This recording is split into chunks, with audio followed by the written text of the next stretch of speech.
Gusto mo ba yung prospects laging kaya mag-7 accounts? Gusto mo ba yung prospects laging iniisip big business and international business? Okay, let's proceed. First, don't dwell on the details of the company. Don't dwell on the details of the products. Okay? Focus on end results. Kasi minsan pa nagpe-present, lalo kumari product, Prospect A, ang C24/7, napakaraming ingredients, 140 ingredients, may 12 mushroom, okay, reishi, blazé, agaricus, yambushitake, mamashitake, pag di ka sumali, maatake. Habang pinabanggit mo yung ingredients, yung prospect mo, 140, 20 na lang, 40 pa, ang dami, saan tokin na? They're not interested on the specifics, on the details. Guys, the prospects are interested on end results. Anong pakinabang niyan sa katawan ko? Anong pakinabang ng business mo sa buhay ko? Kunwari, bigla mo sinabi, Sir, sa business natin, kikita ka ng 32,000 pesos per day, 224,000 pesos per week, 998,000 per month, average 1 account. Sabi ng prospect mo, okay. Samantalang ang laki ng pera, binanggit mo. Tama o tama? Kasi para sa'yo, yan yung mga words, terminologies na pinag-uusapan natin sa loob ng A-Global. Tama o tama? A-Global, Nature's Way, $1 billion company a year. Di ba? 140 ingredients, C24/7, madaling ma-absorb, within 5 to 6 minutes, absorb na siya, VCAP, so and so. Pero sa labas ng A-Global, sa prospects, hindi nila alam yun. So do not use terminologies na ginagamit natin sa loob. Let's use words na maiintindihan niya. Kasi pag ganun mo kinausap yung prospect, para ka nagcha-Chinese. Hindi ka naiintindihan ng prospects. Do you follow? Kunwari, ano ba yung products nyo? Products namin supplement nakakatulong sa may diabetes. Lumalakas ang katawan. Lagi kang malakas. Kahit puyat ka, energetic. Do you follow? And result. Pag sumali ka sa negosyo namin, kikita ka ng malaki at mababago ang buhay mo. Pwede ka pang bumili ng sasakyan. Nakita mo yung difference versus dun sa pwede kang kumita 32,000 pesos per day, 200 plus per week, 998,000 per month. Versus kikita ka ng malaki, pwede ka pang bumili ng kotse. Ang guwapo mo siguro pag nakakotse ka. Do you follow? Yung prospect pag nakita yan, ako magkakakotse? Titingin pa sa salamin yun, oo nga, pogi ako pag nagkakotse. Nai-imagine na yung sarili niya nagkakakotse. So ang laging tanong ng prospect, ano magagawa niyan sa buhay ko? Huwag mong sagutin ng 32,000 pesos per day. Huwag mong sagutin ng 1 million pesos per week. Mas maganda sagutin ng bagay-bagay na magbabago para sa kanya. Do you understand that? Sell the destination, not the airplane. Okay? Ano ibig sabihin? Saan ka ba pupunta? Pupunta ako sa Maldives. Maraming taga-ibang lahi dyan. Maraming taga-ibang bansa. Lahat naka-swimsuit, sexy, magaganda, makaputi. Naglalaro na yung utak ng kausap mo. Iba-ibang itsura, iba-ibang kulay. Enjoy na enjoy. Do you understand? Focus, this is one of the important features when you close. Focus on feelings and emotions. Everybody say feelings. Everybody say emotions. Focus on feelings and emotions of the product or the business. Kunwari, if you're talking about the product, ano ba yung product nyo? Product natin supplement. Pag ininom mo to, lalakas ka. Mabubuhat mo pa yung mga anak mo. Di ba lagi kang pagod at puyat? Oo nga eh.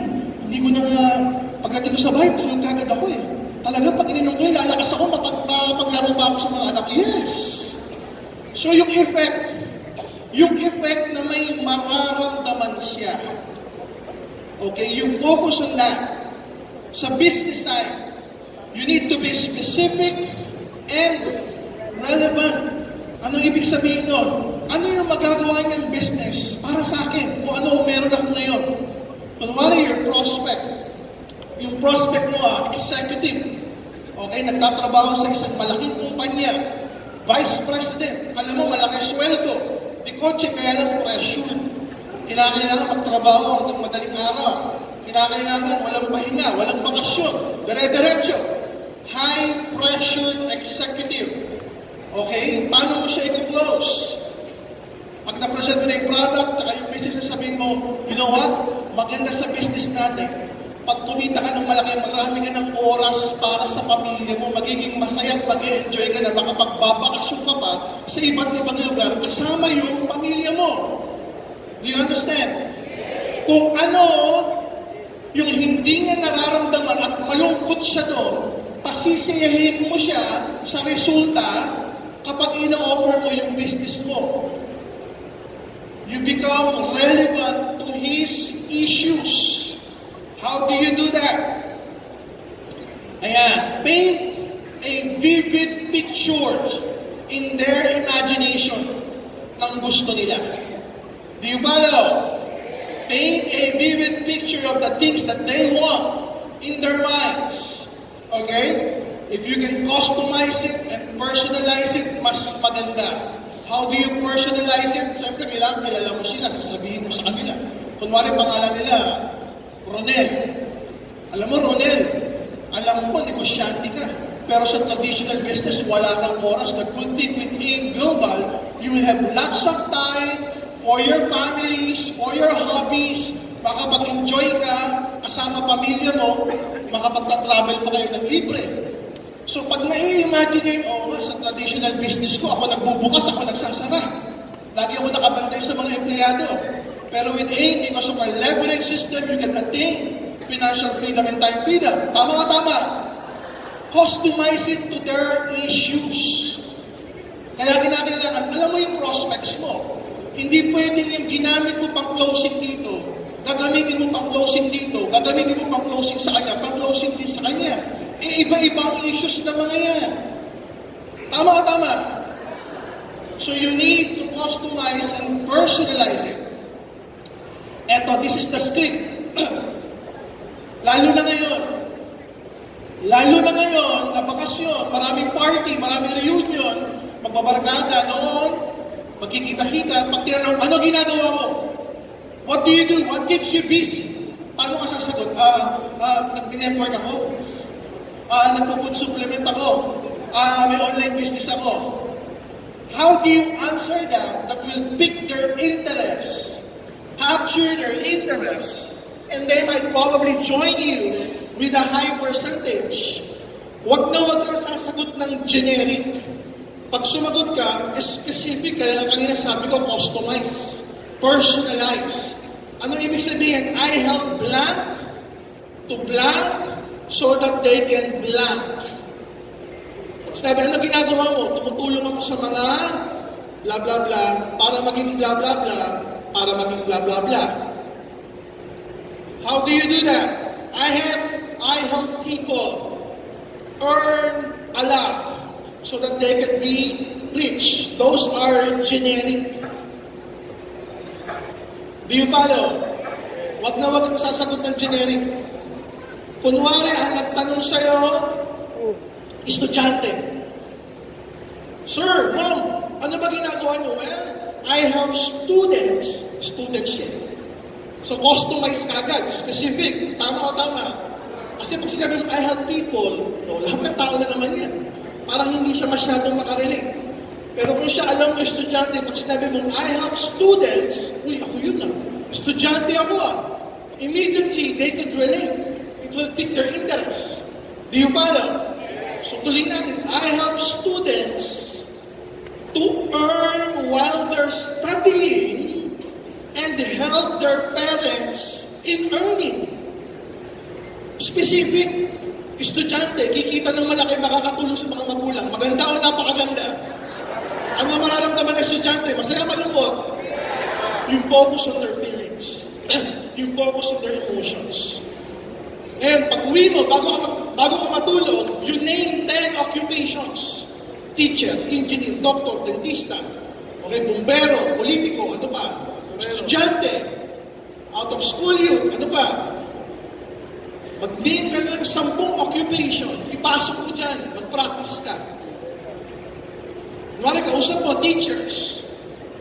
What do you do? Well, I help teachers to help others attain lots of time so that they won't be bored with making lectures and doing their routines because they have more time right now with their families. So now you're being specific with the issues of the teachers. So you use that para pag nag-reunion ka, uy, ano na ginagawa mo ngayon? Ako, tumutulong ako sa mga taong tulad mo para hindi na magtanong-tanong kasi marami na silang pera, masaya sila. Know their issues, answer their issues, and when you do that, they will join you. Do you follow? Yes. What else? Yes, okay, ladder techniques. At times, for people to say yes, don't ask them the big questions right away. Ask the little questions first, and then ramp it up. Sunod-sunurin mo na dapat yung sagot niya, oo, oo, oo. Para yung huling-huling tanong, nasasali na siya, oo rin yung sagot niya. Do you follow? Paano yun? Bakit tinawag na yes, okay? In English, siyempre, sagot yes. Tayo mga Pilipino, usually okay ba? That's how you use it. So after ma-present yung product at yung business, you ask them, okay ba turuan kita kumita kahit part-time ng malaki? Chances are, sasagot niyan, okay. Hindi sasagot niyan, hindi okay sa akin turuan mo ako para kumita ng part-time. Walang sasagot ng gano'n. Usually sagot niyan, okay. Kasi non-friction, hindi siya hard sell. Okay lang ba turuan kita kumita ng part-time? Oo. Okay lang ba pag natutunan mo ito, ituro mo rin sa iba? Oo. Okay lang ba pag natutunan mo ito, gawan mo ng paraan yung 6980? Oo. By the time you reach the second, the third, the fourth, okay, ayan na, nirarank up mo na yan. Sa kanya na mismo nang galing nasasali siya. Pag natapos yung product, yung business, sabi mo, maganda ba yung product ko? Maganda ba yung business ko? Okay lang ba ituro ko sa iyo kung paano ka kumita ng part-time ng malaki? Okay lang. Okay lang ba pag naintindihan mo to, gawin mo ng paraan ng 7 heads? Okay lang. Okay lang ba pag naintindihan mo yung beauty ng 7 heads, sumali ka this week? Oo. Ramping up the yes and okay. Simulan mo sa madali. Madali, oo, madali, oo, madali, oo, sumali, oo, 7 heads, oo na rin. Kasi hindi isa-isa mo. Do you follow? Again, it takes practice. Dapat ma-practice mo yan. Because, or kasi, technique. According to studies, kapag ikaw tinanong at sumagot ka ng ganito, ganito, ganito, kasi, kahit ano yung kasi o yung dahilan mo, people will always accept that. People will always perceive that na okay. May isang study ginawa, ang daming nakapila sa Xerox machine. Ang daming nakapila. Tapos sisingit ka. Sabi nung sisingit, pare, pwede bang mauna ako? Pag ganun lang ang sentence mo, pwede bang mauna ako? Sabi ng mga taong nakapila, hindi pwede. May friction. Hard sell. Pero pag nilagyan mo ng because, kahit walang kakwenta-kwenta yung kasi, chances are 80% papayagan ka. Ano ginawa ng study? May nakapila sa Xerox machine. May sumingit. Sabi niya, pare, pwede bang mauna ako kasi kailangan ko magpakopya eh. Talaga naman, kung nagpa-Xerox ka, magpapakopya ka, di ba? Alam mo, sabi ng mga nakapila, sige, sige, sige. That's the power of because or kasi. Kaya pag nag-close ka, ito yung pinakamadali. Alam mo, sumali ka sa InGlobal kasi maganda. Ay, maganda mo. Lagyan mo ng kasi. Alam mo, sumali ka sa global kasi mababago buhay mo. Alam mo, sumali ka sa global kasi napapanahon.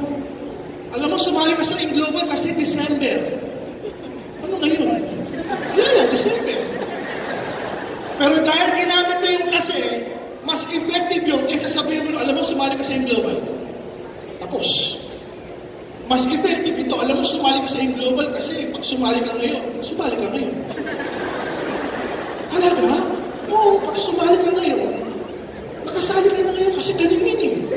Sige, sasali na ako. Use that kasi it's effective, I tell you. Pag naging effective, gawin mong viral, ha? Pag-post ka sa Facebook, effective yung kasi technique ni Doc Ed. Tatanggal natin.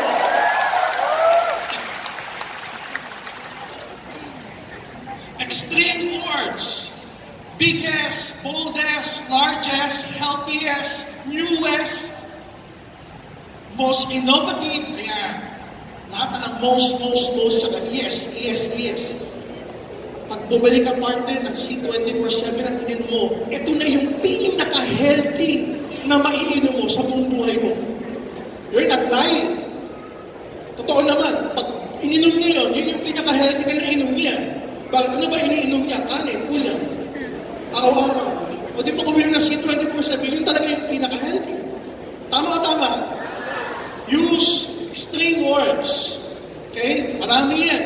Alam mo, in global, ito na yung pinakamagandang company sa buong mundo. Talaga?